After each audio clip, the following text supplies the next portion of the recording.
if you take the AI as human approach, it becomes a lot more complicated because 30 years isn't really that much time. And so the question is what we then think is representative of being sufficiently conscious or intelligent to represent humans, because we're effectively making a distinction between an algorithm or a robot and something that we think is either a stand-in for a human or a representative or would be considered equal. And I'm wondering whether 30 years is enough time to do this, mostly because if anything, even if the technology gets to that point, I think the definitions are hard. And we're in this loop where we are trying to create this when we haven't agreed on what it means.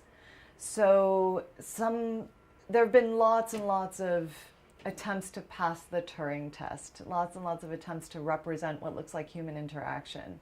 And the question of what we find acceptable and whether it's real and whether it counts and whether we would consider it human intelligence based on the output rather than based on the processing is still a question that I think a lot of people struggle with. Mm-hmm. And it's one that could have cultural definitions as well.